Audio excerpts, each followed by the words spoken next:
Welcome to Arcade Couch, the best place to chill with friends and get your gaming goodness every Monday. My name's Dylan Blight. Joining me on the couch, Ashley Hobley. Hey Dylan, excited to be here, coronavirus free. I'm glad for you. Also here, Karen Marchant. I'm glad you guys could wait for me. I needed to move all of my toilet rolls that are currently spread throughout my entire house, just so I could get the camera set up and everything again. Did you see that clip that's going around Twitter today of the people in the supermarket? Of the three women just like fighting? Yeah, the 3 women fighting. Yeah. I watched it and I was like, good on to obviously I think he was a manager or whatever of Woolworths, just being like... He comes in, he's like, look, sit the fuck down. He's like, everybody stop. He's like trying to take the trolley away because at one point he's just like, this is too much toilet roll. This is just too much. In case anyone wants an audio clip of what this fight sounds like, I'll just put a little bit here because it's great.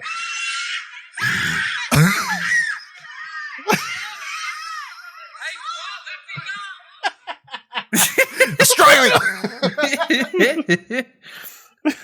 Shit's mental about toilet rolls. I don't My favorite part is at the end, the woman who's not with the trolley with the family is like, hey, can I just want one pack of toilet roll. And the lady literally stops, looks there and goes, no toilet roll for you. Anyway, Australia's fucked at the moment, so that's fun. Yeah. My supermarket where I work, by the way, sold out toilet paper. I had people coming into my work saying, do I sell toilet paper? And I had to be no. Okay. I've then had people coming to work and filling up jerry cans of fuel and buying gas bottles to fill their bunkers. Yep. To which I have one main question for anyone out there. I know it's a video game podcast, but this is like, this is what I have to deal with my real life all week, and it's been doing my head in. They're buying fucking gas bottles. Okay. Fair enough. You're cooking food, whatever. Like if you're going to hunker down, that makes sense in your apocalypse scenario. But the fuel thing I don't really understand, because unless you've got like a backup generator or something that you need it like to run off the fuel, what is the fuel for? Is it because you're not driving anywhere? The whole idea is you're jumping in your bunker, you're not leaving the house. So is the fuel in case it turns into Mad Max out here? Because if the coronavirus causes Mad Max, you don't want to be driving around. No, but the thing, if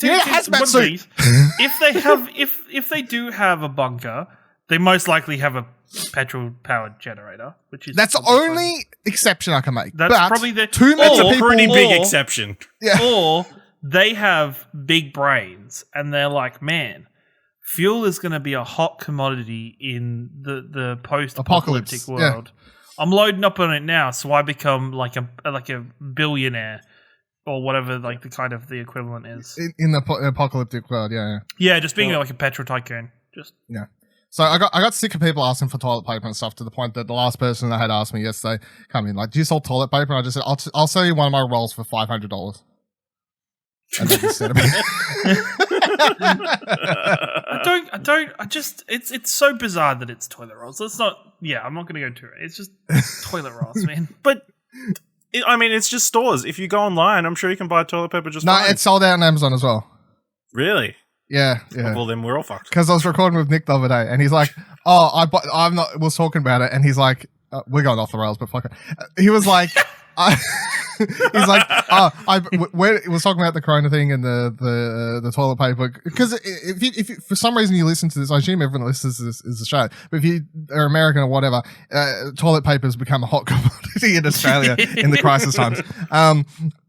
So Nick's like, I'm not worried because we get all ours off Amazon. And then literally like 2 minutes later, as if like the word of God passed word to her, his phone buzzes and it's a message from Stacey saying, Amazon sold out of So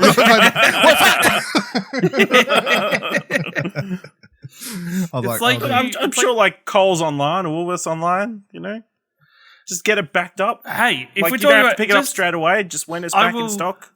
I will bridge it over to our podcasting name here.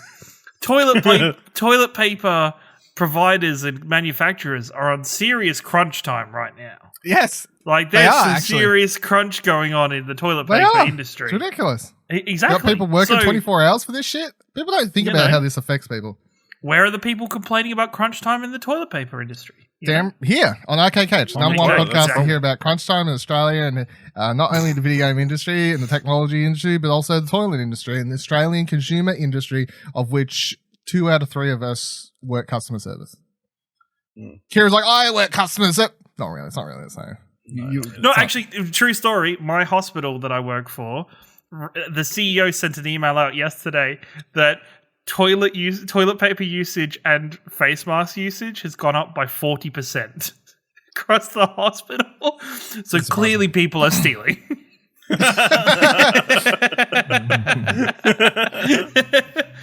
They are, because they're selling out. The face masks are selling out everywhere. And the surgeons and stuff, the actual people who need them, like in hospitals, doctors and whatever, who want the face masks, they can't get them because everyone else has bought them. And they're using like one per day and then chucking it because they're like, well, it's diseased now.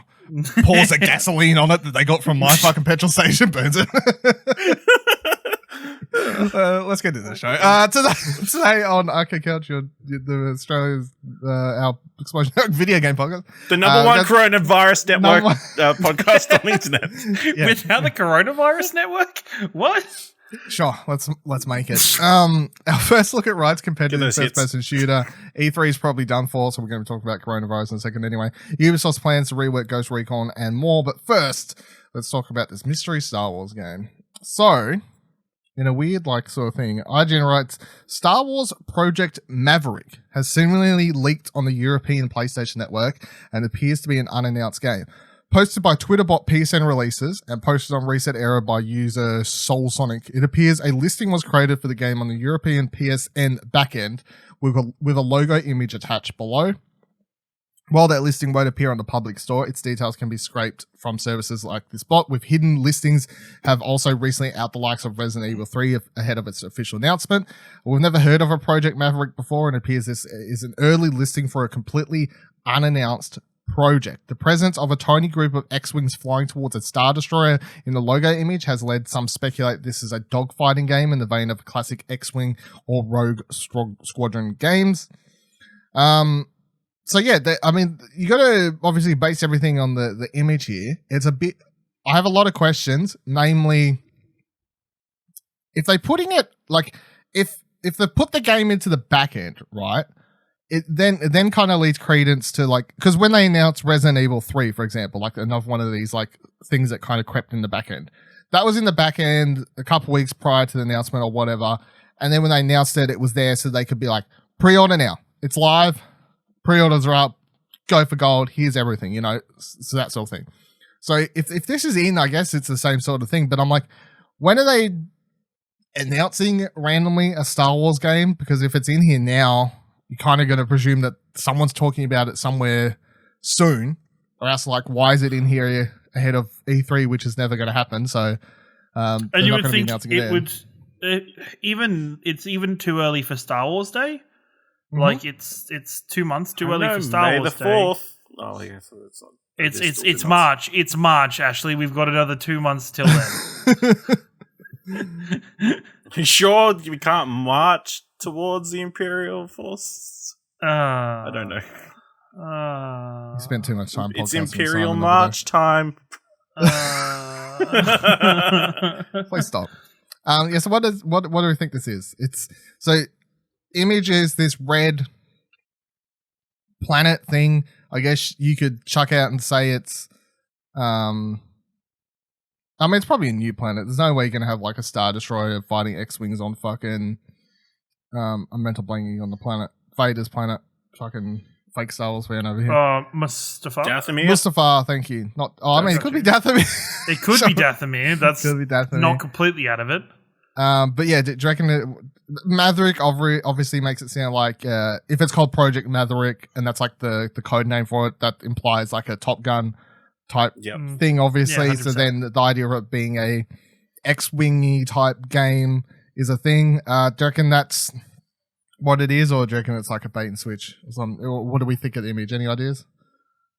I think it has to be. I think a pilot game would be an interesting choice to go with for Star Wars, to go kind of completely opposite to what Fallen Order was, and to give something else in that universe. It kind of disappoints me that it's X-Wings and Star Destroyers a little teeny tiny bit, because that means it kind of dates it to a particular period of time, or it should do. It should. Not really. Not really. No, every single Star Destroyers could be. Every single movie has had. No, not prequel. No, prequel era of the X-Wing isn't a thing then. It sits Go in back to being between a Padawan. The L-Wings, yeah. It sits in between, let's say, at least like the end of Revenge of the Sith to the current trilogy, though. Yeah, it knocks it out of prequel trilogy, but like it knocks it out of prequel, and it also knocks it out of the High Republic. Oh, they're definitely not going to make it. No, they're not going to touch that. No, I reckon if they was having a game tie into that, they would have announced it during the proper reveal event the other day. Or they would just save it for later as well, because if they want those books or that kind of kickoff date to be the start of it, it wouldn't be out now. Yeah, exactly. Anyway, so hopefully we'll find out more about that soon. Could it be a VR experience? I was hoping it would be, but so Jason Schreier wrote that article a couple weeks ago about him having word Star Wars games are coming up, and when that got posted on the PSN bot thing, someone added him and was like, "Is this one of the games you're talking about?" And he simply replied, "Yes."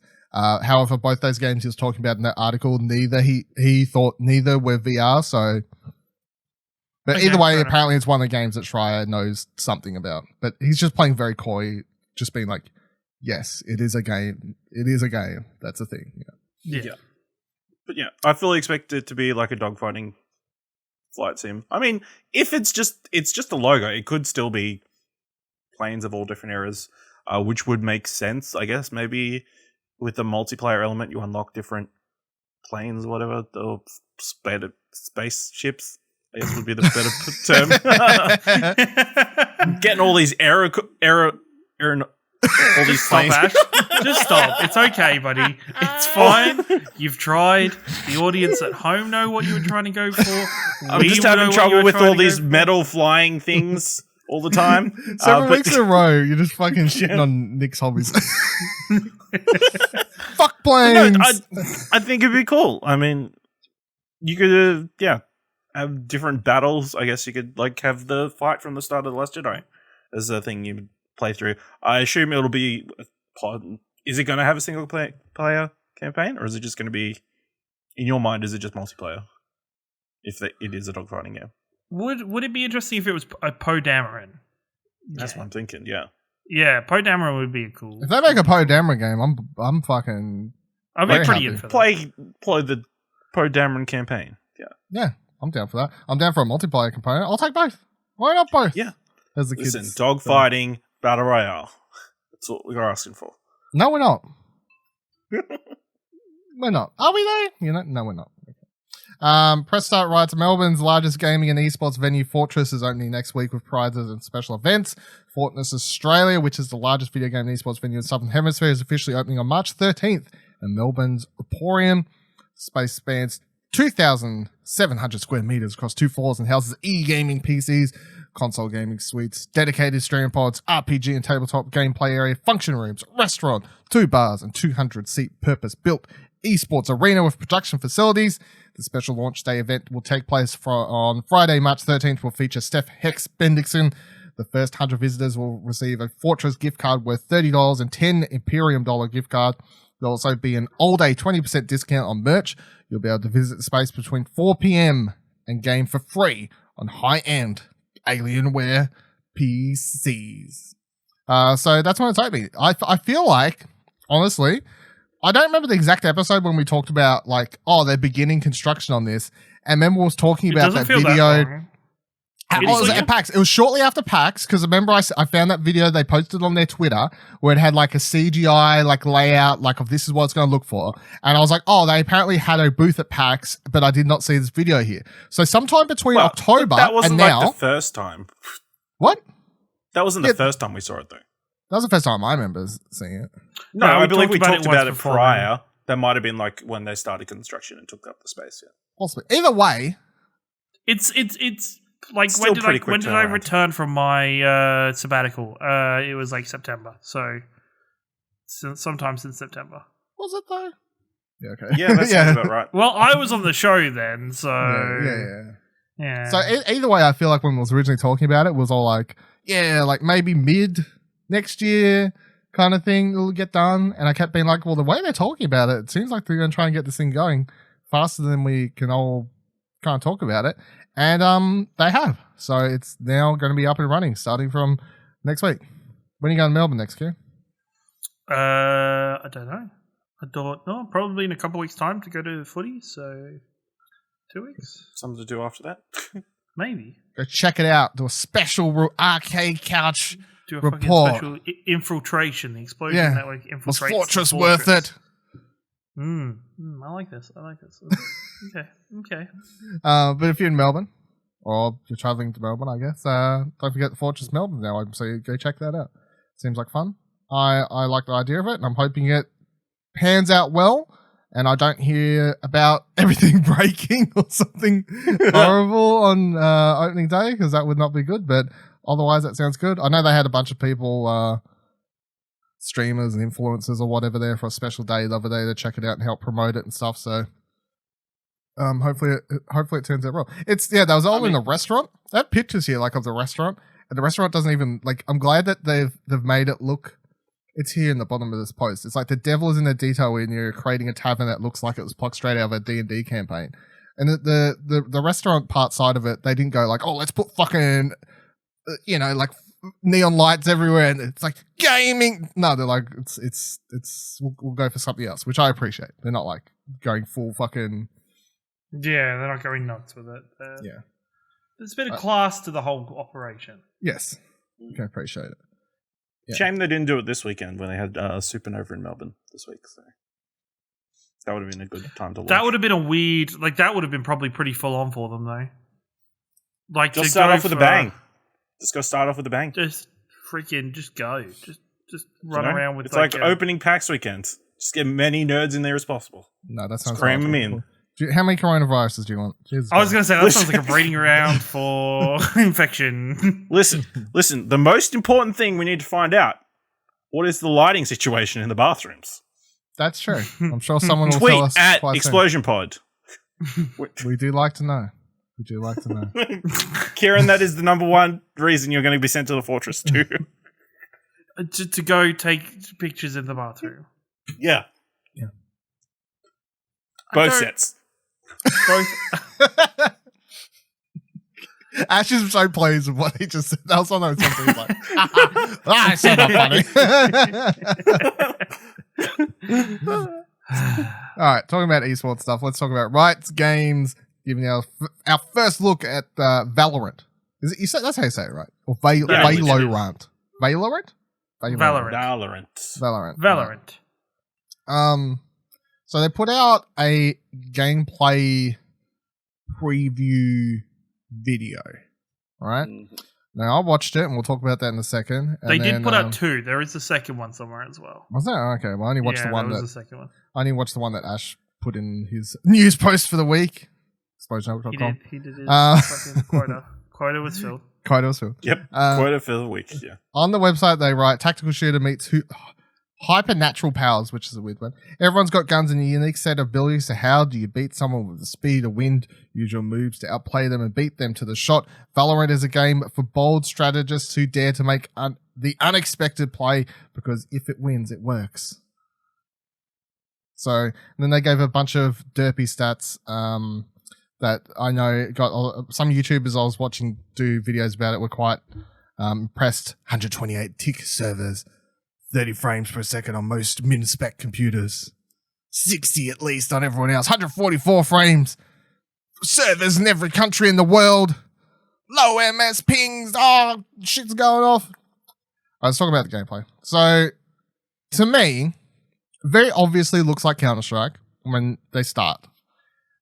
From the map design through to the way everyone's kind of moving, and then the overall goal. Well, the first thing you see is a character carrying a knife. So it's hard not to think of CSGO when that happens. Yeah. And then they buy things and they have to... they buy things like you do at the start of CSGO and whatever else. And yeah, the maps, the way like crates are put in certain things, the way there's like tight corridors, like it just screams CSGO to me, like very obviously inspired by CSGO. But the thing that makes this game, I guess, that what they're going for to make it stand out is they're going to add a bunch of powers, of course. So you're not just playing, whereas in CSGO, obviously the goal is simply to kill the enemy team. You get money per different round. You do better, you get more money, buy better guns, blah, blah, blah, blah. And that's the aim of it. It comes down to solely skill in that, obviously. In this one, you're going to have it more hero-based, where different heroes are going to have different abilities and they're going to be able to do different things. So that means you're going to have team composition and you're going to have different sorts of plays there. They show throughout the video several of the powers, including like a giant wall and all these other... one person like fucking puts a whole bunch of like knife things around them. Looks like something on Overwatch to me. So that's obviously the more Overwatchy type stuff, is the hero-based stuff. Kieran, what do you make of the Valorant game? I'm not sold on it. It feels like it's trying to do too much. Like there's too much going on. Like having both like if they balance it well, it'll be interesting. But having both the Counter-Strike elements on top of your character elements and the abilities seems like a clusterfuck of balancing they're going to have to do to get this game right. I know it's in alpha, so I hope they clear up the effects a lot more. Oh, that's like, definitely 100%. Yeah, like it's definitely alpha. So yeah, clearing the effects a lot more, especially like the giant walls and stuff, where it was like I have no fucking clue what's going on in this game. I hope it's okay. I'm not dying to jump into it. I know a lot of Overwatch pros are excited for it, and a lot of people are tweeting out about it around it because it's something new to jump into and test out. There's definitely looking through the characters and everything for it. You can definitely be like, okay, here's this archetype from, they've got like a Hanzo type character. They've got a Mercy healing character. It just seems it'll be super interesting, but super, it almost seems very convoluted with just the amount of stuff that's going to be going on in a map, which is not just understanding what characters will be the enemies playing, but also understanding what weapons and what like choices they've made there. But yeah, I'll be interested to see it when it comes out. I'm sure I'll try it. So yeah. Ash, Germany. I mean, it looks pretty like just the basic stuff, like character designs and that kind of stuff. It looks pretty. I mean, it looks like this Overwatch style, but maybe a little bit more realistic. Just because the guns in that look more realistic than the stuff in Overwatch. But yeah, it's probably not going to be for me. I think it does not look very pick up and play. It looks like it's set up a squad and then you're going to go super hardcore. I don't know how well it's going to go for just the casual player. Looks a bit more hardcore. Yeah, I'm going to be interested to see how the audience goes for this game, because I feel like League does a weird thing where it can attract hardcore and casual, because it does have a lot of people just play like ARAMs in League, for example. They don't even play the main mode because they just play the fun League of Legends mode where you just get to buy items and play the fun champions and have a go. And this game looks so much inspired by CSGO, where CSGO is very much like, you treat this shit serious. Like, everyone that plays that game is like, this is a fucking lifestyle. Like, you don't mess around in CSGO. This is a hardcore first person fucking team-based shooter, and you better get your shit down packed. And this game seems so much inspired by that, with obviously they're bringing over some of the hero abilities and stuff. And much to what Kieran said, I agree, where it's like, I don't understand, like, there's so many powers, but the maps are so tight and small, inspired by CSGO. I'm like, how the fuck does any of this work without it just being too much to keep up with? But maybe once you play a couple games, you're like, I get it now and it's fine, but... There was like a point where one of the players put down like a wall or something, and it like completely cut off an area, and I just could not, when I was like, just from their point of view, I was like, do you just stand here? You just turn around now? Like, what do you do? Like, yeah, do you just kind of sit there and wait for a bit until it dies? Like, till the wall goes away? Or what? Like, this just... Like, there was a lot of characters that had area denial, or kind of to control areas with AoE spells, which I'm like, fuck, that's going to be powerful if all the maps are going to be this kind of CSGO-like and tight and with all the sight lines and everything. Yeah. Even just the menu they showed of purchasing stuff showed like it had a lot of things to buy. Like, I think the UI will get fixed up by the time of full release. That's why it probably looks quite hectic. One thing you can spot in that menu, though, is very obviously them paying attention to some complaints people have about CSGO and them fixing it, which is that you can just straight up click buy your team member what they want. Because in CSGO, it's if someone on your team's like, oh, I need this, you have to buy it for them and then drop it, and then they have to pick it up. Whereas in this, it's just like, buy me the item. And it saves you like, a couple seconds of precious start of the round time. So I think that's them obviously paying attention to complaints pros have about CSGO and like trying to implement them in this game. So it'll be interesting to play, but then also hear and read what your CSGO pros, your Overwatch pros, these sorts of people think of it when they get their hands on it. I think they're doing some sort of thing soon, like they're doing one of those like let's fly out a bunch of pros and streamers and that sort of stuff. So yeah, I think we'll find out more about it soon. Has this got you excited for like more Riot projects, or like obviously this is the biggest departure from League of Legends have done so far? They're all being developed by different people, so it's like whatever. Yes, yeah. We've had this, we've got the card game, obviously, which we talked about. Then you've got like several of those story-based things. One's been developed by Airship Syndicate, blah, blah, blah. They're all so different. I'm just going to judge each one on its own merits. Yeah, because it's not like, oh, Riot Games can't make this. No, Riot Games is just publishing them, basically. Oh, well, this one, they got a bit more in-house, I think, right? I believe so. Yeah. I think it's a little bit more involved, right? Yeah, but those other story-based ones are being all shipped outside.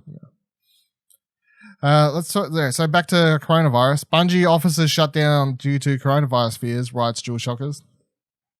This is the first instance of a developer closing office due to coronavirus. Ongoing coverage of COVID-19 coronavirus impacts on gaming continues today. News that Destiny developer Bungie has shut down their offices, not just their headquarters in Seattle, where the virus has recently broken out, but globally.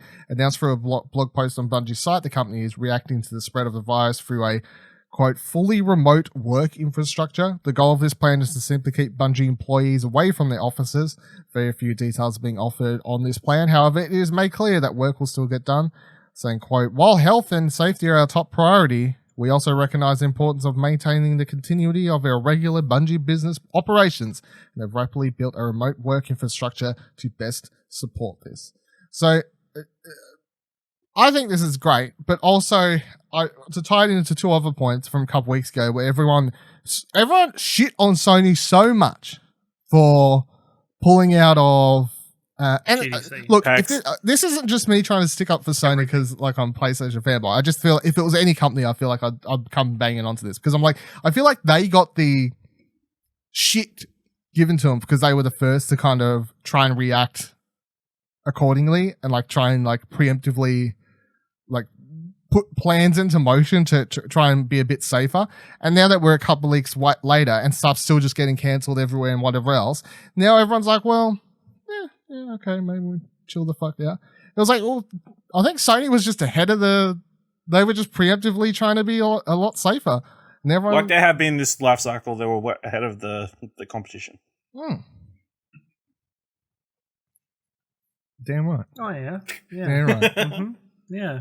Mm-hmm. But yeah, this Bungie thing I think is also a good example, and I'm going to be interested to see if other developers kind of follow suit because, to be honest, you got to wonder sometimes why.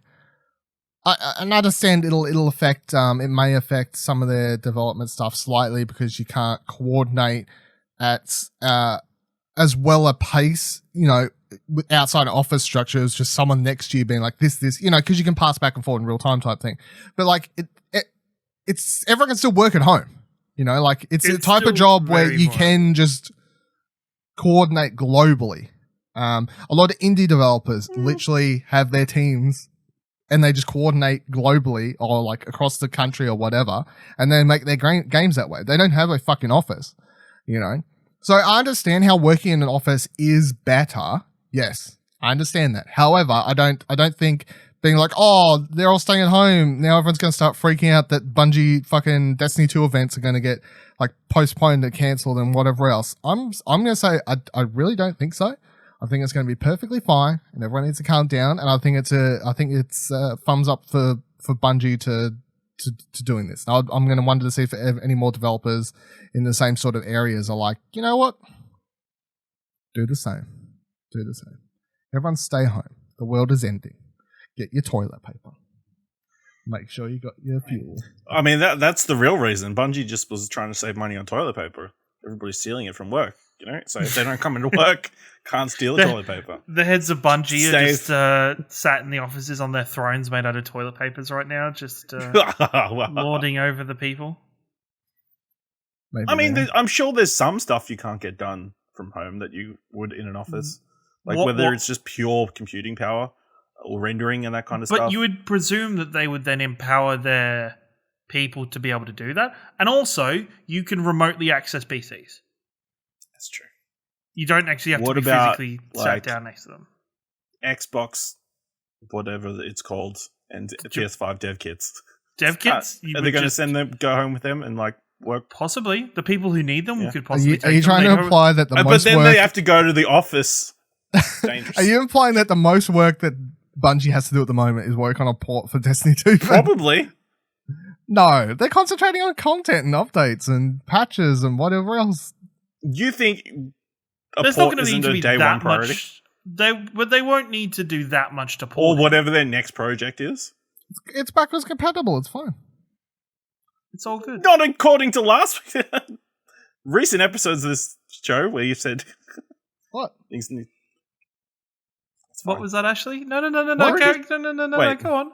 PS5 is backwards compatible. They said I can't remember which side of the fight I was on.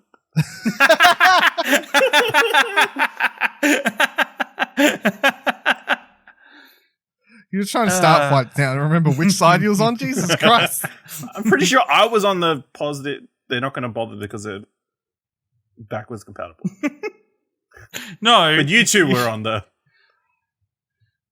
Yeah, because you were going, hey, everything needs to be... They're going to upgrade everything so it works best on PS5 and everybody's going to buy the PS5 version because it's a better version. I think you live podcasts that we don't record because I don't remember this conversation at all. I remember there was a DVD and Blu-ray comparison or something.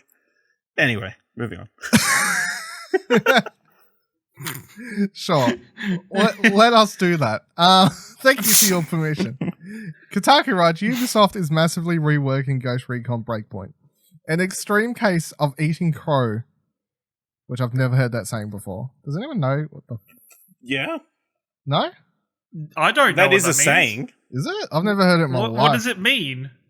It means eating crow. Crow doesn't taste great, but you have to do it because that's like... It's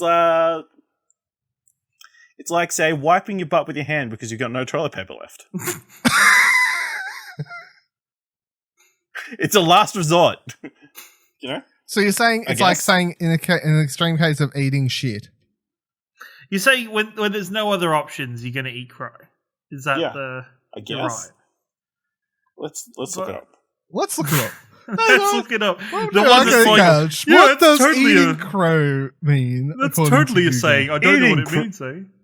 Eating crow is a colloquial idiom used in English-speaking countries that means humiliation by admitting having been proven wrong after taking a strong position. Okay. So that was nothing like what you described. The crow is a carrion eater that presumably repulsive to eat in the same way that being proven wrong may be emotionally hard to swallow. Oh.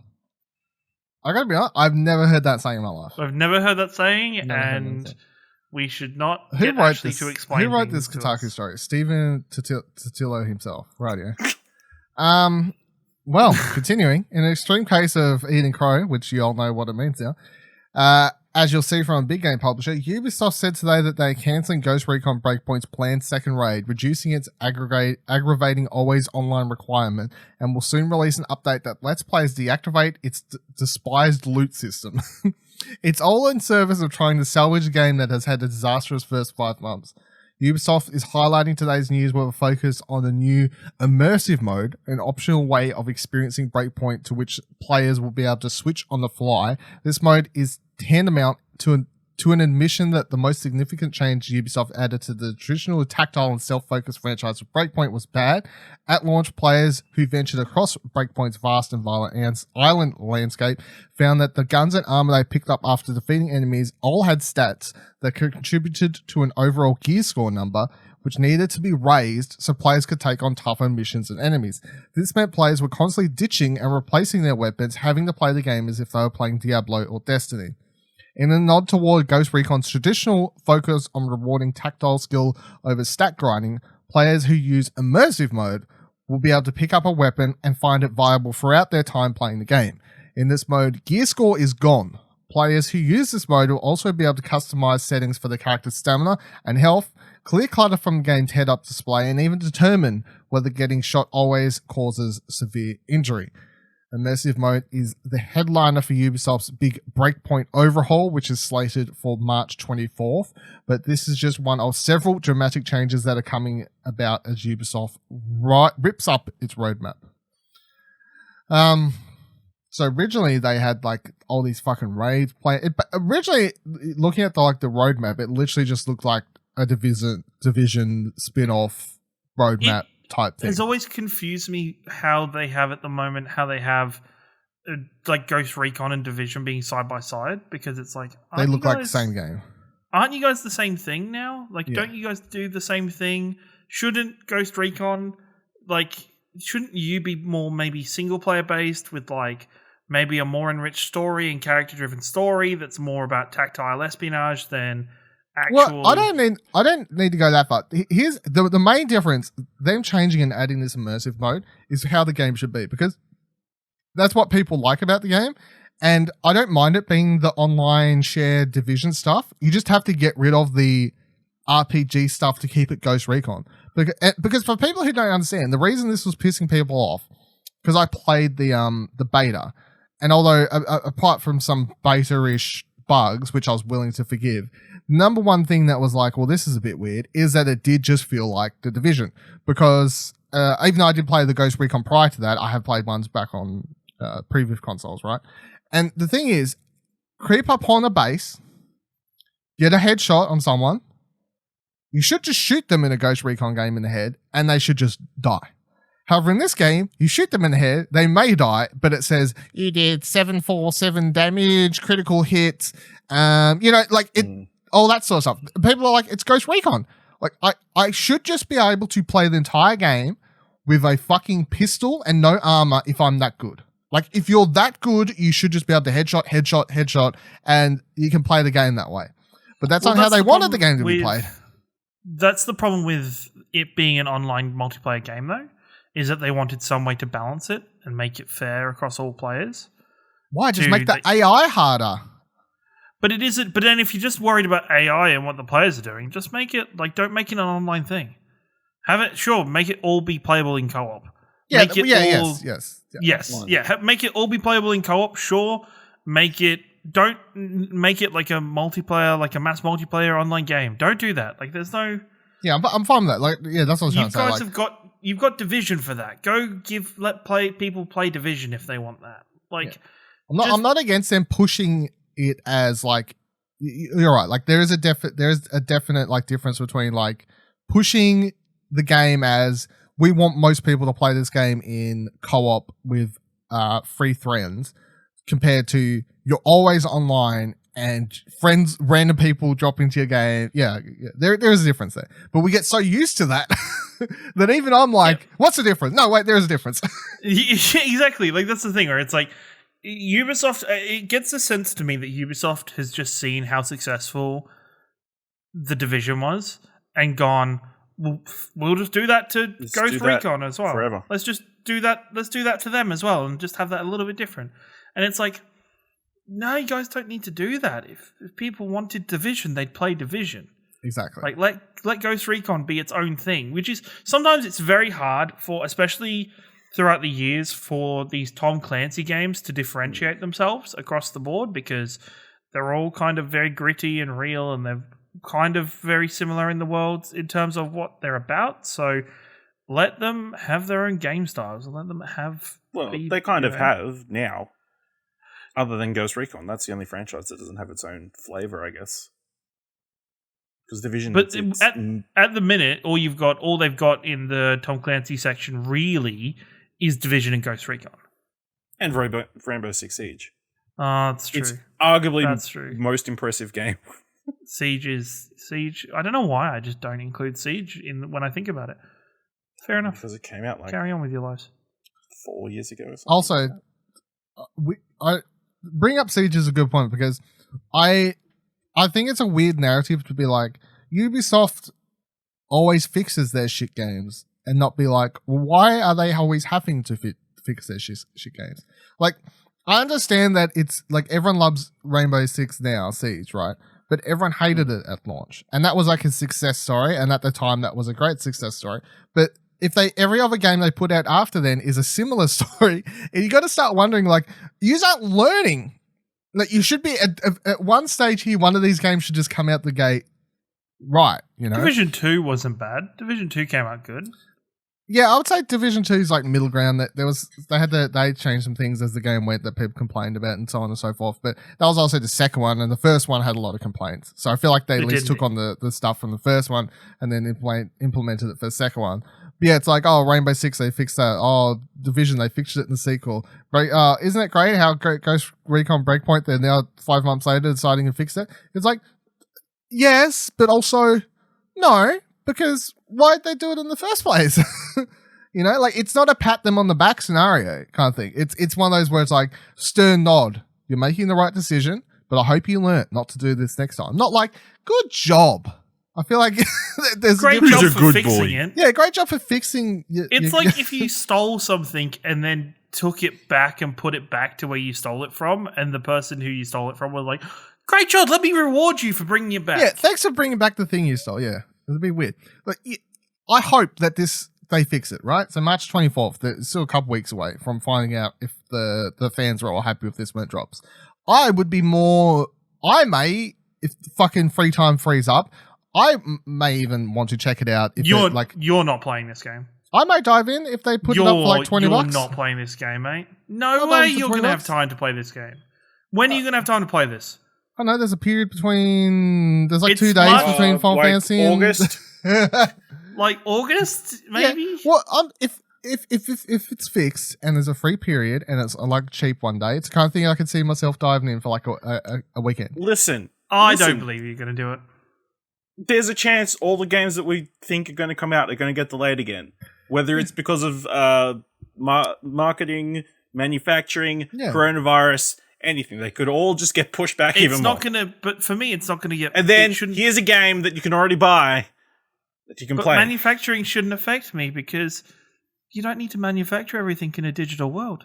Oh my God. But the physical world is more important. That's where the money is. The servers are physical. You think if they can't put out physical versions of, say, Last of Us 2, they wouldn't push back the digital release? No. If they couldn't put out physical, their digital sales would increase.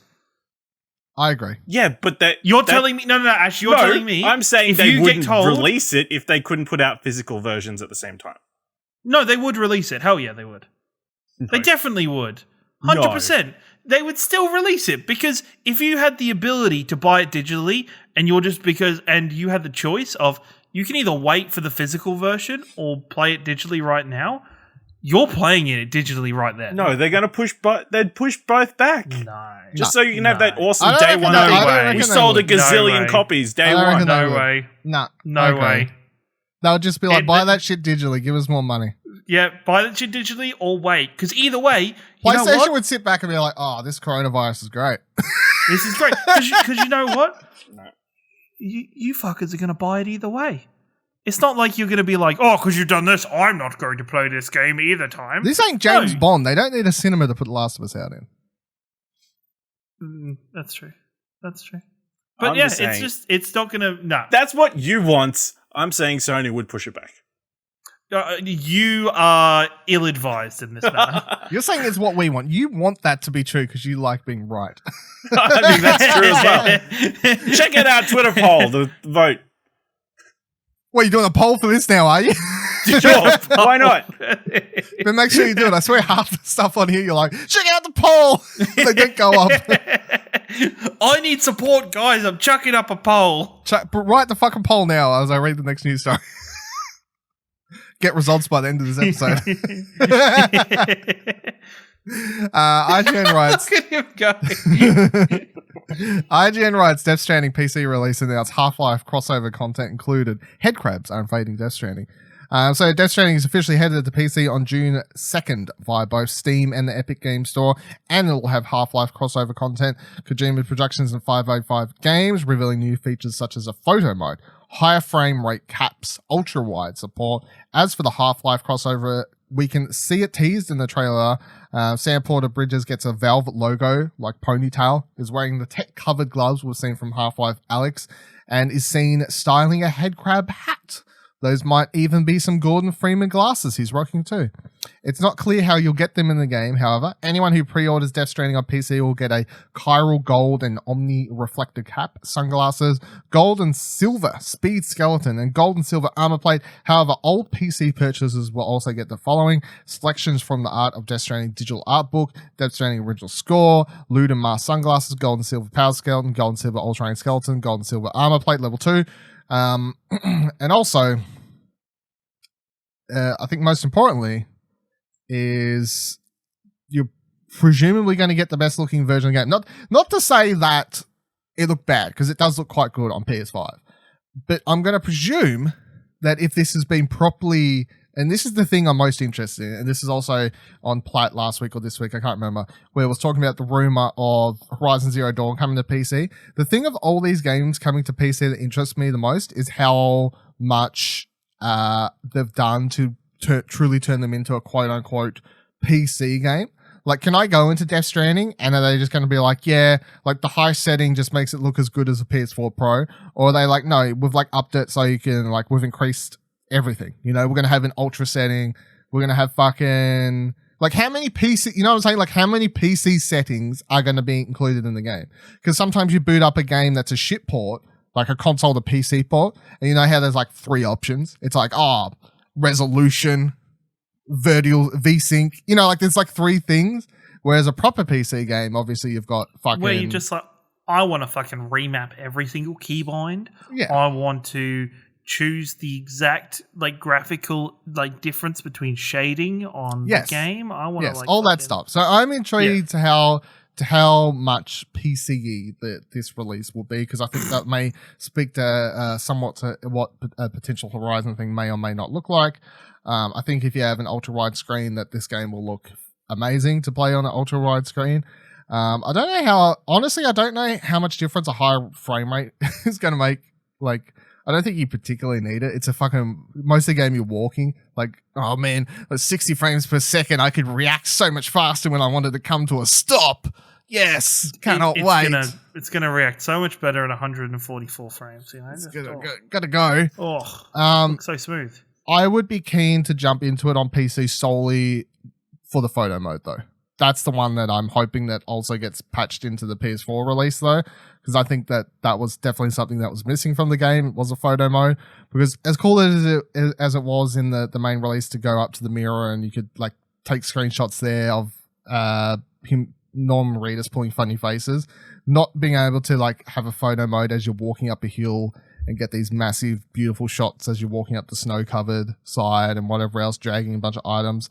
I think that's going to add a lot to it, but it's going to be either way quite interesting to see how this does on PC, and also what the fuck is with the Half-Life content, because they're like, man, we're Half-Life Alyx coming out. That's it, Half-Life crossover content. Let's start getting it out there. Half-Life's coming back, baby. Would you play it? Would you be keen? Like, if money's not an issue, would you give Half-Life Death Stranding a go on PC? Would you like no? Yeah, I'd give it a go on PC. Yeah. That's why not. I enjoyed it. You know, I chickened out and have yet to go back to it, but it'll be, you know, it'll look prettier. Could we get them frames per second? Maybe the extra frames will make me less scared. Well, I forgot what you said you were scared of. What was the problem? No, it's just I tried to do I wasn't even scared. It was just tense. And I tried to do the section in between the two areas on a bike, and I fucked it up, and I just haven't been back because I'm like, I don't want to walk through that section. I know you have to walk through it, but I don't want to. If you had those extra frames, it wouldn't be as scary because you could. It wouldn't be. You'd be able to see them quicker. You'd be able to see them quicker. That's right. I'd be able to fucking. There they are. Just yeah. They're not even invisible anymore. No, they're pretty much fucking there. You can see right them. there. It's extra frames. Really, you can look through. That's all that they really need in that world is a couple extra frames. Damn right. You got anything to say for this, Ash? I'll move on. No, I think cool. More people playing Death Stranding. I think let them experience. It could be a good way to get you a new laptop, right? If we try and get you to run Death Stranding on your laptop, and the laptop just carks. Bang. Listen, when this comes out, maybe we can do that Death Stranding spoiler cast. I mean, yeah, it's suddenly back in the news cycle. Yeah. And the last thing I want to bring up is something I saw right before we started recording, which was Jason Schreier tweeted out about Kind of Funny's latest episode of We Have Cool Friends. That's what it's called, right? Yes. Which is a podcast show thing they do. I don't know. I've never watched. Has anyone watched this We Have Cool Friends thing? I haven't watched it all. I've watched like the bit you've highlighted. No, but I mean in general, have you watched any of the... Oh, I've watched other episodes of it, yeah. Yeah, certain ones. Okay. So like the general thing is they just have people and they talk to them, right? It's just like an interview. Yeah, like they had Carboni on and they had other people. That's your one that comes to mind. They had Carboni on. Yeah, he was fun. You talk about Star Wars. The guy from Talks Machina. I can't remember his name off the top of my head. Brian W. Foster. Yeah, that was a good one. I watched Brian. He's an interesting dude. So in this episode, he's talking to Pete Hines, which of course works at Bethesda. He's the guy you see on stage a lot, in case you don't know who he is. If you saw his face, you'd be like, oh yes, I've seen him on E3. Anyway, so Jason Schreier tweeted out the video saying in his tweet, I believe this is the first time anyone's asked Bethesda marketing boss Pete Hines on record about his company's now 6-year-long blacklisting of Kotaku, which is at 5730. Underwhelming answer, to be honest. So I watched the clip and pretty much Pete gets, I would say, awkwardly, quite awkward when Greg asks him about the moment, and he takes a sip of water, and it seems to take several sips of water to cover up him just being like, let's move on, Greg, because I don't really want to talk about this. So that's the first thing here I want to quickly go over. The fact that he's like, yeah, that's nothing to do with me. People can have that conversation behind closed doors, blah, blah, blah, blah, blah. This is the thing that Kotaku always comes up about, and it all comes back to when Fallout 4, before Fallout 4 released, and Kotaku got word of a leak, and then they published a story about the thing, and then Bethesda was like, you leaked our game, and then Kotaku said, no, we didn't leak your game. Someone sent us something, like on Reddit or wherever the fuck, and we simply wrote a story about it. And then Bethesda was like, no, fuck you, blacklisted. Like that's apparently what the story is there. But the thing I found most interesting that I want to bring up and discuss here is that when they sort of like pivot, Greg like lets Pete pivot away from Kotaku because it was getting a bit awkward. Then he's like, okay, what's an example? Like, do you think Bethesda blacklists many people there? And Pete's like, no, not really.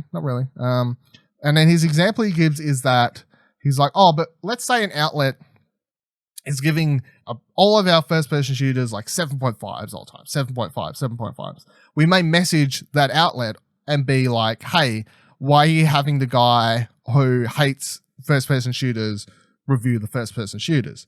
And then Greg goes on how to talk about back in his day how, like, because that's the way IGN worked like 20 years ago, where the fuck, he'd be having to review genres he doesn't like. And then they used the example of like, hey, if you don't like a bowling game, you shouldn't be reviewing a bowling game. But the thing that stood out to me in this, and it's because it's something we've talked about before, but only from the side of that's how gamers think, is that his example of a low score was 7.5. Like if someone's giving a game 7.5, like we may be like, oh, like why do they hate it? I'm like, what do you mean, Pete? Why do they hate it? 7.5, like, because this is the thing. We have talked about this several times, and it always comes up. Like people on the internet freaking out. Like anything below a fucking 8's a bad game.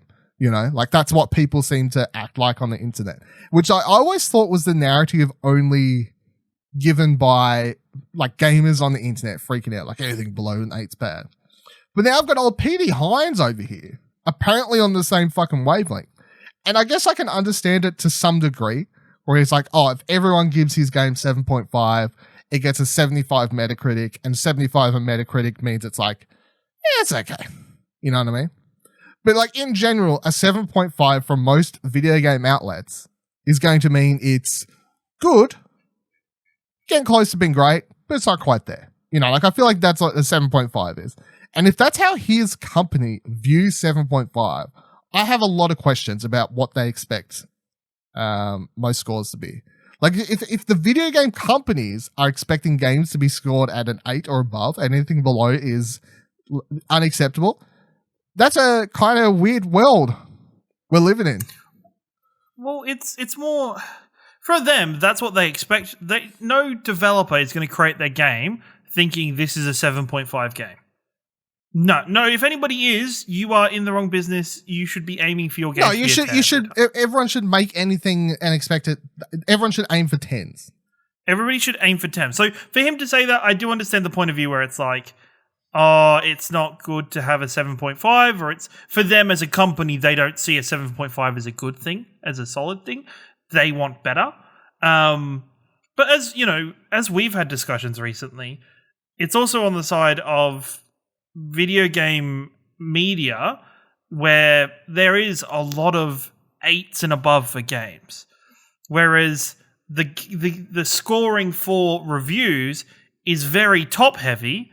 You barely ever see anything given anything below a 7.5 below for anything that is a true anything below 7 is the worst fucking game ever.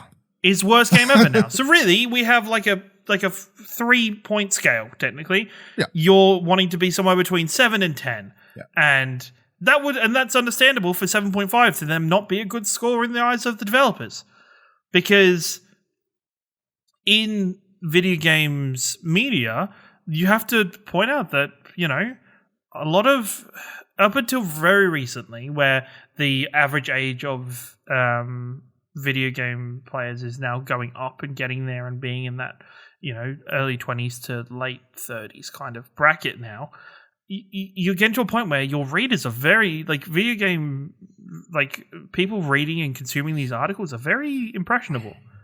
If you see one person say it's a 7.5 and you know from their website a 7.5 isn't that great, that could affect your sales and the development that's gone into your game. I just think it's the way it is with us, and it's not, and I don't think it's developers' fault for thinking that way, because developers, you should never think that this game's going to be a 7.5. If you ever said to yourself prior to a game, I'd be happy for this game to get a 7 or an 8 from reviewers, then you fucked up and you know that your game is not acceptable in your quality. But it's like, if you're head of PR, marketing, anything like that, you should know that 7.5 on any website basically is good, you know? Like, and also, it's just a weird narrative. And I think the reason it kind of annoys me in the way that he talks about it is that, and because this is the world we're living in now, where it's like, content creators and streamers and stuff, it's like the relationship between a company and media, because of the influencer world we're living in now, is that a lot of companies, and Bethesda seems to act this way at some points, they act like reviewers are supposed to be an extension of advertising, sort of thing. It is technically an arm of marketing, but it shouldn't be. No, reviewers don't owe you, like, no one owes you shit, anything, right? They're not part of your marketing plan. You want them to. Why shouldn't they be a part of your marketing plan? They should. If they give it 10s, if they give it high scores, they suddenly become part of your marketing plan. Your marketing plan shouldn't rely on everyone giving it high reviews. And if a 7.5 is considered low, and then you're going to go to them and be like, "Hey, your person gives all our first-person shit," in his weird example. I don't agree with that section. I don't agree with that section where asking for somebody else to Yes. do it. 100% do not agree with that. This is the thing that I find weird, because if his example had been like, here's where I would have understood his example. If he said, let's say IGN, for example, in this case, is giving all of our first-person shooters 4s, all of them. We may then go, hey, do you think you've got the right person reviewing the game? Because, like, Doom, they gave Doom 4, they gave Doom Eternal a 4, they gave all these things a 4. I would understand if someone was ranking all that stuff consistently that low, maybe then you reach out. But I think it's because 7.5 in his example is considered low. I'm like, what the fuck does that mean? 7.5 is, but then also it comes in the thing of, if you look at your reviewing barometers and you see everybody else is giving this name giving these games like 9s and 10s. Everybody else is, except for this one outlet, is marketing it, let's say for this is a 6. Mm. And they've consistently, then you would say, hey guys, what's going on here? Like, you wouldn't maybe outright ask, can somebody else review this? But you would, what's going on here? Is this a fair representation of our game? And I think, Jason Schreier kind of touches on it, went further down in his tweet about how media people don't look kindly on the fact that Bethesda doesn't give games out. They changed their policy. They changed their policy not to give games at the day of the release. Isn't that then changing that strategy so they don't have to? So yes, it's got a positive and a negative. No, but by doing that, put an asterisk on that policy. What's important about that policy that they changed 2 years ago, I think, is that they said they will no longer give media early access to their games. However, over the years, they have proven that although that is true, and they are more than happy to give streamers and influencers and YouTubers early access to the games, because they are basically paid promotion. But the only part that annoys me is that consistently these people they give the games early access to, they nowhere in their video do they basically state that they're an advertisement. That's got to be different. That's changing, and that's changed on YouTube, and it'll change on Twitch, where a lot more people are now coming out and saying this is paid promotion or this is promotional. But that's because it's streaming and actually having somebody play the game live is a much better representation on your game than a single viewer's opinion on it. Because you can then your audience can then at least make an opinion for themselves based off the gameplay that they're seeing, what they're watching. They're seeing the minute-to-minute gameplay. Whereas you have somebody who, a potential reviewer that goes in, sees it and goes, okay, I had this bug and it's kind of ruined my entire experience. So now I see this game very negatively. It's just, I think, isn't them having that policy then removing reviewers from their marketing plans? Pretty much. But in my eye, you should never view reviews as part of your marketing plan. But that's closed-minded. If you get bad reviews beforehand, do you think that's not going to affect your sales? Oh, 100%. But you shouldn't expect good reviews from people as part of your marketing plan. You could use good reviews as part of your marketing plan. You shouldn't expect good reviews as part of your marketing plan. No, but you've got to anticipate. I'm coming from reviews in general, that being good or bad, not just they're always going to be good. Like if you're expecting them to be good and you think you've got something, and you know what, that's really solid thinking that you're really positive about your game. You think these are going to be good. And it comes out that they're bad, and then you try and go and change it because of that. That's not on. Don't do that. That's stupid. But you've still got to have some, as a marketing executive for these companies, you have to have some kind of outlook when it comes to reviews and everything about how they affect your game and how you could use them. Ash, do you have any thoughts on that list? Just sitting there. No, I think you pretty much covered everything.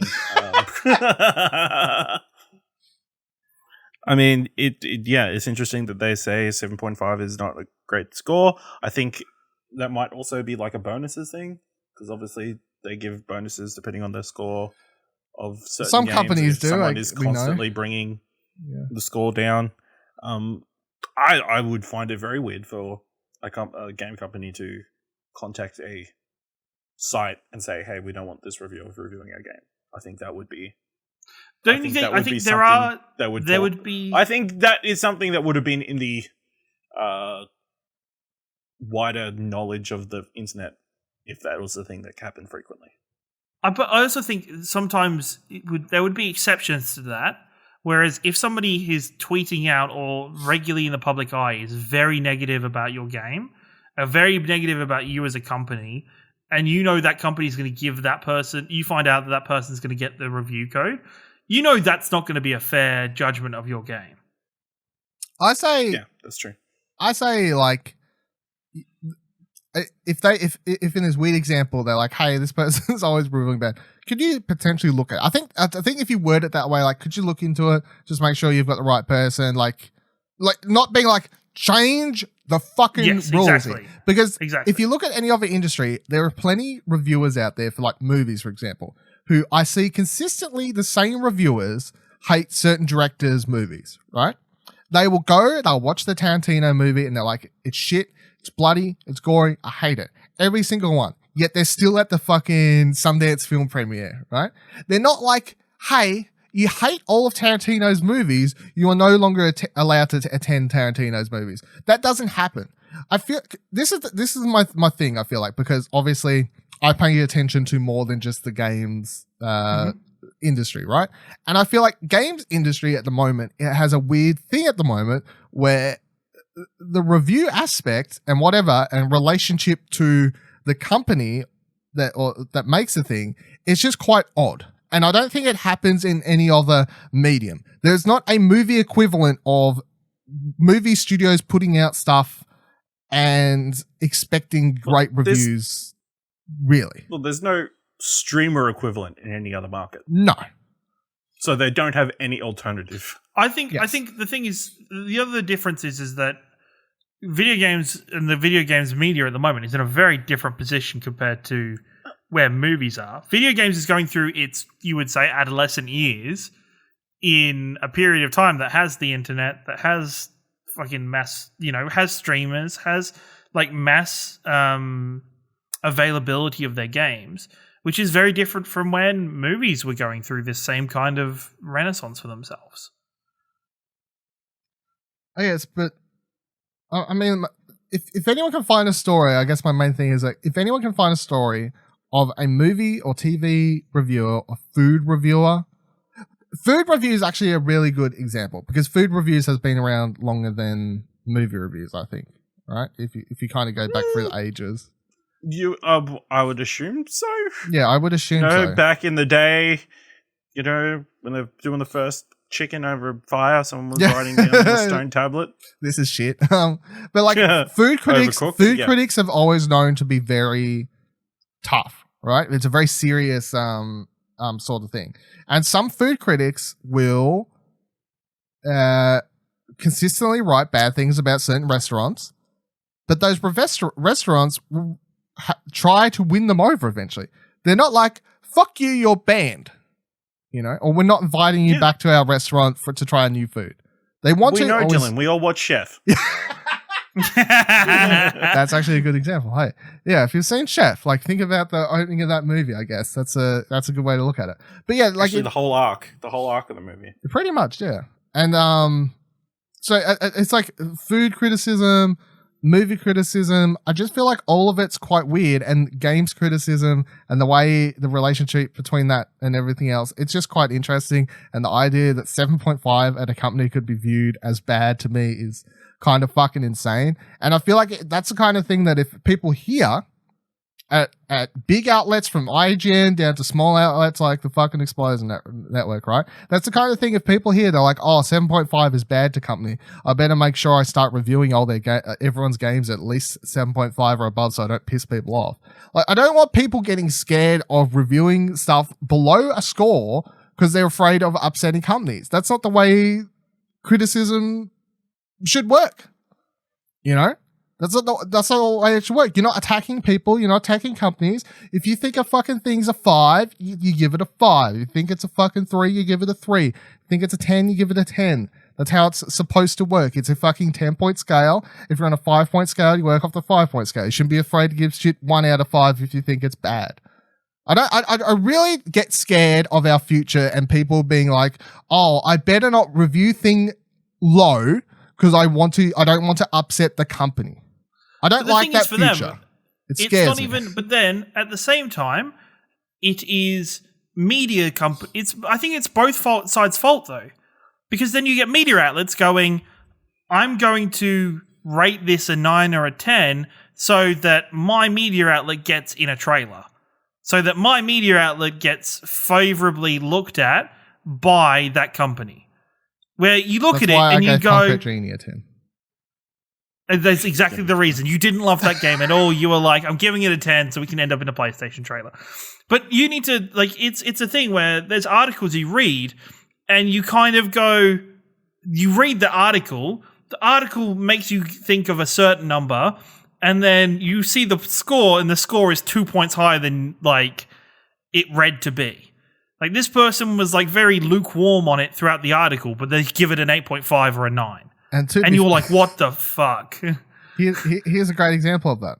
On What Do You Want to Watch a couple of weeks ago, I said, Ash, I read your review for this thing, but you gave it a 7 or something. I don't think it sounds like a 6. No, I justified it. You did justify it on air. That's fair. But I don't want to reach. I don't like the thing. Yeah, not a fan. Ash, do you have any other thoughts? No, not really. Well, I think we've seen we've heard in our circles certain places have given certain games low scores, and then maybe the relationship with the publisher isn't as good as it was prior. Mm-hmm. They maybe don't get certain things that they were getting before that other sites are also getting. But yeah, I think you just have to be honest. And the one thing I got told without calling out any specific people, right? The one thing I got told is for example, if I was going to give a huge game, so let's say I get early access to Last of Us and I hate it. That's one of the biggest games of the year. Let's say I'm going to give it a 2 or 3, right? That I'm not supposed to not give it a 2 or 3 because that's irresponsible to my own integrity and, that's stupid. If I seriously think The Last of Us 2 is a 2, I should be allowed to give it a fucking 2. That's the way the world should work and everyone should calm the fuck down. But also, the thing I got told was that if you are going to give The Last of Us 2 a 2 or 3 in that example, give the PR company... email them a couple days ahead and be like, here's what I'm doing. I'm giving the game a 3. Here's what I'm writing about it. Just so you know.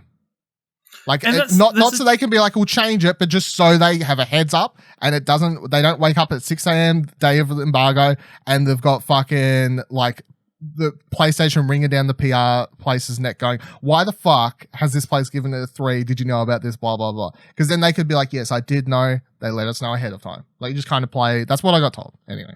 There's a whole lot of professionalism that goes into it that needs to be looked at from both dev side and from media outlet side. There is a difference between giving somebody a 3, but being constructive in your review and wanting to make the game better or wanting to be honest about a game and about it. And then there's a difference where you've given it a 3 and you've spent your entire article shit canning it and just not giving anything constructive about the game, just saying it's bad. There's a very big difference. And I think in movies, I'm pretty, I guess, ignorant when it comes to movie reviews. But my opinion on movie reviews is they're a lot more professional and generally... You'd be fucking surprised. I'd be surprised. At the top end, maybe. Even some of the top end ones. I remember reading a New York Times review for yoga hoses, and the review was one sentence on the actual movie, and the rest was 9 paragraphs attacking Kevin Smith for making such unpolished pieces of turd, and why does he continue making movies? Stop making movies. All this sort of stuff. It's we get it. You don't like the movie, and also it seems you really don't like Kevin Smith. So, and that was at the top end. So it happens. Okay, fair enough. Yeah. Happens at all places. Yeah. Also, should we make a video game version of Chef? what's the video game? Oh, like it's developer gets angry, goes out, buys a food I mean, the truck. Scarlett Johansson bedroom scene probably wouldn't work, but other than that, yeah, probably not. that's some really good code.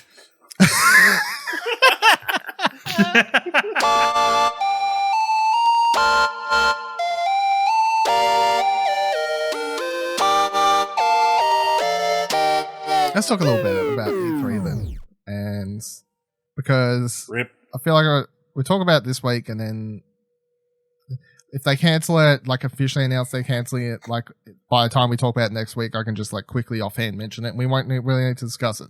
So I got 2 stories to go over here, and then we can discuss the whole thing in whole, I guess, quickly. So the first part was OzGamers writes that with the cancellation of GDC, the World Mobile Convention, several esports events and virus potentially impacted hardware production, not to mention the real impact of health and lives of people the world over. There's speculation that E3 2020 might get cancelled or most likely switch to a digital-only event. Put a pin in that one because I'd like to ask if anyone think that would work. With publishers and developers following the Nintendo Direct style route to host virtual presentations where they can go for their announcements, with Sony not being at E3 2020 as per last year, the company has yet to fully lift the lid on the PlayStation 5. Microsoft and Xbox have already stated that E3 will be a big one of the company's next-gen Xbox Series X, so any cancellations surrounding E3 will no doubt represent a massive change to the company's rollout plans. In terms of the show, E3 organizers, the ESA said the following earlier today, as of this posted. Quote, while the ESA continues to plan for a safe and successful E3 show June 9th to 11th, 2020, we are monitoring and evaluating the situation daily. Our E3 team and partners continue to monitor COVID-19 via the Center for Disease Control Prevention, CDC, and World Health Organization, WHO. We are actively assessing the latest information and will continue to develop measures to further reduce health risks to the show. With Los Angeles currently in a state of emergency over the outbreak, the June 9 to 11 Los Angeles Convention Center event could very well be postponed or cancelled if the situation continues. Now, to add to that, GameIndustry.biz wrote, I am 8-Bit resigns as E3 2020 creative director. Production and merchandise company I Am 8-Bit has resigned in its role as creative director of the Electronic Software Association ESA's E3 2020 showcase, saying, quote, it is with mixed emotions that I Am 8-Bit has decided to resign as creative directors of what was to be an evolutionary E3 2020 floor experience. We're producing hundreds of Gaming Plus community events, and it was a dream to be involved with E3. We wish the organizers the best of luck. I Am 8-Bit was announced as E3 2020's collaborator back in January, with the ESA saying the company had signed on to reinvigorate the show and, frankly, to shake things up. The same announcements mentioned plan new additions to E3 show floor, such as stage experiences, inside access, and experimental zones.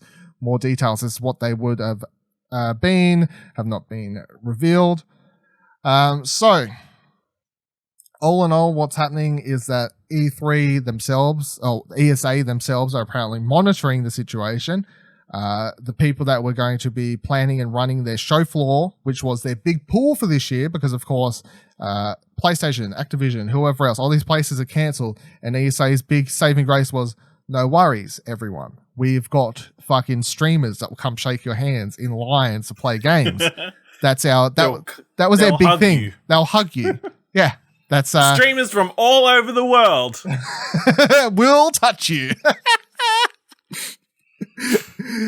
So now that's got canned. So pretty much, I think let's get that out of the way. I think E3's done for the year. Does anyone else think it could actually still happen?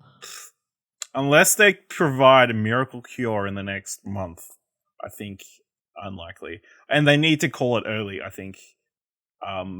Based on what's happened with GDC and obviously a lot of smaller. Obviously, there won't be the same scale of like smaller companies that will be left out of pocket, but I'm sure certain places will, or media outlets will be left out of pocket, or if they commit to E3 and then they pull it at the last minute.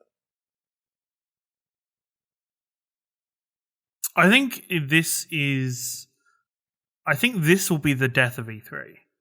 Like, And it's not just people saying, it's not just going to be something where people are going to be like, well, it'll come back next year and it's okay, not much is going to change. I think with this change this year, with E3 is most likely going to be cancelled, all these developers are going to then pivot or these studios are going to pivot and start doing their own releases or announcements or Nintendo Direct style things.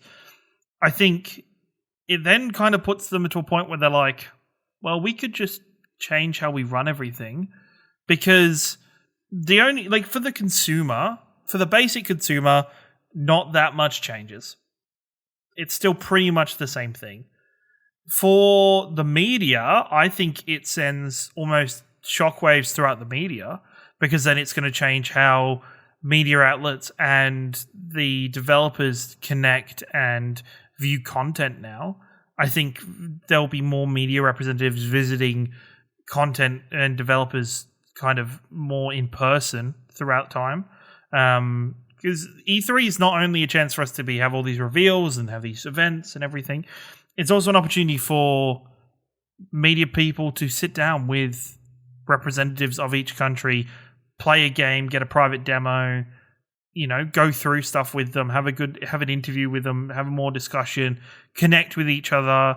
I think it just kind of, that networking side of it is going to be the biggest loss if E3 finishes up this year.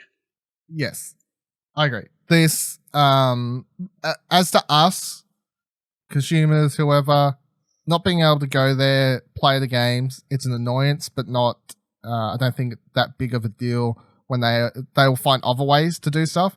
And of course, a big example is like all these events have been cancelled. Square Enix is like Shadow Drop, Final Fantasy VII demo. Everyone goes crazy. Everyone's playing it, right? Everyone's talking about it. Go. You can still get the game into people's hands. You can still promote the game. It's going to happen. The thing it does affect the most is the companies, developers, publishers, whoever, being able to talk and shake hands and actually do things. Because although we're actively looking to talk about games, all those people may not be. And it's like when you think about, of course, you got like Shuhei Yoshida at PlayStation put into this role where he's literally out there trying to find indies to bring over to the PlayStation 5, basically. And if he can't attend these shows and meet people and be like, hey, this looks cool. Like, can I talk to you about potentially coming over, putting this on PlayStation 5 as like a 6 months console exclusive? Like, how do you think these deals happen? This is how they happen, right? And this is the other thing, because I think a bigger deal was GDC getting cancelled and E3 potentially getting cancelled. Like, for overall affecting in stuff in a way that we will not even be able to pinpoint and say, like, what did or did not that affect because of these sorts of things. Because GDC is an event where literally the whole thing is everyone's in a room together. Everyone's in a city together, in rooms together, in conventions together. They're sitting down. People are giving talks. People are meeting each other for the first time. People are talking about stuff. They're like, hey, that sounds great. They go up to them after. They're like, hey, can we talk? Blah, blah, blah, blah. Suddenly they're fucking making games together because they met at GDC. Suddenly PlayStation's there and they're like, hey, I listened to you do this thing. This sounds great. Can you come work on this thing with us? Like all this stuff that happens behind the scenes that you'll literally not be able to quantify and point to and say that this thing didn't happen because of this, because GDC was cancelled this year. Whereas E3, I don't think is that big of a deal because of all that stuff, because it is just the demos and whatever else. And of course, it'll affect Xbox's plans, because they were going to do their big reveal there. But I don't think they've put enough into it at this point that they would like lose massive amount of money on like stuff. No. Sure, they would have already probably begun planning like how they would go announcing it and whatever else. But I think they could very easily pivot that into their own event or a stream or whatever, Even right now, you would think they're doing a side-by-side parallel plan of their live show as well as what they would do if they would need to streaming the event. Probably. I think it would have been smart. Someone would have said, like, let's start planning for the worst case scenario. Probably like a couple weeks ago at least, maybe a month ago type thing. That's what someone's job is, to actively be like, hey, we should start planning for the worst case scenario here. So they probably would have, yeah. And I also would say that, yeah, if E3 is canned this year, which I think it will be, that E3 is done. because E3 had such a shit show last year, obviously. This year was supposed to be their big reinvention, fucking shake hands with streamers and lines. Fuck yes, like let's show you what this show's going to be going forward. And if they don't get to do that, then by the time you get around to next year, it's just like, no one cares anymore. No one gives More and more shit. developers have proof that they don't need E3. I think they would give E3 one more chance. Like, if it was because of the coronavirus that they had to cancel it this year, I think they would give it one more shot to go see what they would show in their new direction. But if it's not good, then I think that's it. Well, we know it's not going to be good. We'll find out next year if people actually still care about E3, or they'll be like, hey, we really missed it this last year with it not being on. Yeah. I don't think for the general consumer there'll be any difference. Yeah, not for like the day-to-day people, but we're talking about like the people that actually go to E3, like the fans who would wait in lines and buy tickets and that kind of thing. That's only happened the last 2 PAX years, though. North. Is that a thing? PAX happens a billion times. Like, PAX happens Not the that PAX. much. And 3 times. Yeah, now it's going to happen 4 times. Now it's going to happen 4 times. You see, each year, PAX is getting more and more of these gaming developers turn up at PAX with their games for people to get hands-on with. Yeah. They'll just pivot to a different event. What's one more convention? But the thing is, when E3 starts losing these showcases, where people stop, where your Xbox goes, you know what, we don't actually need to go to E3. We can just do our own thing. It's no stress. Like when the developers stop seeing benefits or positive upsides of going to E3, they're gonna stop going. Yeah, that's why they'll give it one more chance, and we'll see what happens. People have, I'd also like to chuck into the thing here, because for the idea of like doing E3 online, like what's that look like, for example? Last year, they did this thing on Steam, and they're doing it again this year. I had to fucking find the press release on my phone, but so it's called Recon, which is what they did last year as well. And this year it's taking place from April 24th to 27th, entirely on Steam, with goals of reaching over 1.5 million visitors to the event this year. There'll be demos available, panels to listen to, and plenty more, with at least 30 exhibitors taking place. So they've done, and they did it last year, and it was great. And it was an online convention, as to like obviously not walking around, but it was like, here are shit you can watch. Here's panels. Here is demos for games. Here are sales on games. You know, like it was literally what you could kind of picture of an online sort of thing. Like, so could E3 pivot to doing that? I mean, I guess, sort of. I would suspect it's more of a chance of somebody else moving in and saying, hey, we're going to hold this online event. Yeah. Rather than the ESA, who has a track record of not being very good on the web. Right now, yeah, that's a good point. I do want to. The thing I do want to like clarify here for everyone who, to anyone who's like, yeah, fuck these places. I don't like going outside anywhere. Like, kind of funny and like, oh, all these other places have proven that you can just chuck events and show games. It's fine. The thing you got to remember for an E3 online, for this Recon thing I'm talking about here, for whatever else, where do all these games that, for instance, the Kind of Funny, because I guess that Kind of Funny showcase is like an example of random people getting a bunch of indie games together, showcasing them, right? Though Kind of Funny didn't reach into a random hat. All those people had to send in those games, right? You have to meet and greet. They had to process. They had to watch trailers. They had to talk to people. That shit was a lot harder to curate. Yeah. They had to curate. That shit's a lot harder to put together than people give them credit for, in my opinion, right? And in a lot of these cases, for Xbox, when you see Xbox do their E3 show, and you're like, oh, this indie game, this looks amazing. Do you reckon they just pulled a random indie game out of the hat? No. They could have met that indie game. Someone from Xbox could have met that person at GDC. They could have started talking at GDC.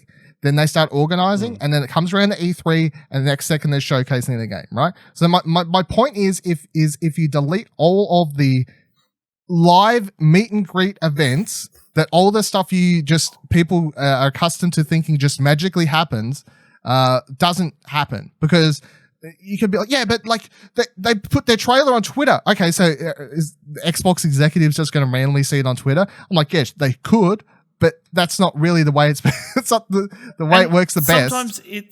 Sometimes it's not a trailer that attracts somebody. It could be the passion of the developer themselves. How they talk about their vision. And sometimes it could be really hard for somebody to transition how they feel about a game and how they talk about a game into a trailer. Yeah. Into a 30 to a minute trailer that captures your attention enough. Yes. Whereas if they get, if they're a compassionate person and they get the time to sit down and talk to somebody, it's a very different matter now. So it's just, a lot's going to change if there's no E3. Yeah. Which is all, I think E3 will, in some form, will continue, I guess. And even if, like, kind of what Ash is saying, if another company comes in and sort of says, we're going to continue the name, we're going to take it over, I don't know, we're going to do what it'll do, we're going to start chucking it online. I think E3 can run as an online thing as long as your events like GDC and whatever else continue, because you're always going to need those ones. Because that's the thing with GDC. We talked about it on whatever show, I can't remember. This one I'll play quickly. But GDC was never an event where I was like, man, that really affects our news cycle, because PlayStation was going to announce some fucking awesome shit there. They probably weren't going to. There was probably not going to be much news coming out of GDC that would have affected what we talk about on these games podcasts, because a lot of it would have just been developer things and whatever else, which would be cool and interesting, but it's not really like stuff we'll talk about on here, right? But it's what's happening behind closed doors that's important at those shows. Online E3, sure. Especially because that's literally all we do every year anyway. It really does not affect us. Online E3. Can I watch a press conference? Yeah, you can. Great. It's E3 as I've done for the last fucking 10 years of my life at that stage. It really does not affect me. And is it wrong for E3 just to go back to being a media conference? Like, just to go back to being a meeting place for members of the media to meet developers? Gotta get that money, son. Yeah. It's actually really weird because those ESA legal fees won't pay themselves. That's true. It's really weird because when I think about it, like years and years and years ago, when they had like the most amount of booth babes and stuff, it was when they had less people in there. So they always like were trying to booth babe the press into, I guess, lull them into loving their game more, so they could write about it more and then get the consumer more interested in it. But it's funny how you don't like it happened at the wrong time. Whereas if they never had booth babes and then they suddenly tried it this year, everyone would be like, what the fuck are you doing? But also it would have made more sense. Like weirdly would have made more sense. You would have been like, I understand what you're doing. I don't agree with it, but I understand it. But I understand it now. Yeah. Not saying it's working, but I'm not saying it's not. No. It is just one of those weird things that booth babes existed in a period before open access to E3 was a thing, It's weird. Anyway, any last thoughts on E3? Because as all I'm saying is have a big conversation now. If they announce it's cancelled next week, we'll just be like, it's a thing. Cool. Let's move on. Next story. Cool. Yep. Goodbye, E3. You'll be missed somewhat. See you next year when you're definitely coming back. Yeah. It's just because you're on a short leash. There's so much news around E3 at the moment. I nearly wasn't even going to talk about it this week because I was like, I want to pick a week and just talk about it and not constantly be looping every update story week after week after week. Yeah. So I was like, fuck it, whatever. This week will probably happen though. I hope not, because I don't like stringing on several weeks. All right. Anyway. That'll do it for this week's episode of Arcade Couch. This week's question is about E3. Do you think E3 will be back? Do you think they'll be turned into an online-only show? You can let us know at mail@explosionnetwork.com with the headline Arcade Couch, or you can tweet us what you think over on their Twitters, or you can find all our Twitters at explosionnetwork.com/Twitter. That takes you to all where you can find our poll about... If the coronavirus caused Sony to push the release of physical copies of Last of Us, would they release the digital version only on the release date, or move it to the same time as the physical copies? Currently, there are 11 votes. 72.7% agree with me that they would release both together. I think people are being wishful. How many bots did you make in the time? I was going to say, how many? Either you voted. I only voted with my own account. How do they... In this year, this is circling back, I'm quickly yelling this statement. In this year, if they're delaying something because of the coronavirus, how they screw themselves so much by not releasing it because it pushes it back so far and then just makes a clusterfuck out of new console releases. It could just be like a month. You don't know. It could just be a month. They just get the disc printed somewhere else. Go down to Office Works. Can you print out this copy? Fucking hell. Thank you for joining us on the couch this week. We'll see you here same time, same couch next week. Bye. Ash is the king of wishful thinking. It's funny though because he's usually rather sour, pessimistic, and fucking sour about shit. No. When you think about it, well, I'm clearly on the correct end of this based on this pulse, so. I'm clearly on the top end of this. Hi, everyone. I'm clearly on the top end of this in an audience that is largely based in physical copy bias. I'm sorry, my facts are working against you guys. I have 11 votes on this poll. Let me tweet at Neil Druckmann. He'll give me an answer. Give us the answer now. Hey, don't forget you can subscribe to the show wherever you're currently listening, and you can drop a review if you can. Find more great shows like this and more content over at explosionnetwork.com, and please consider supporting us for as little as $1 over on our Ko-fi page by heading to explosionnetwork.com/support. Thanks for listening.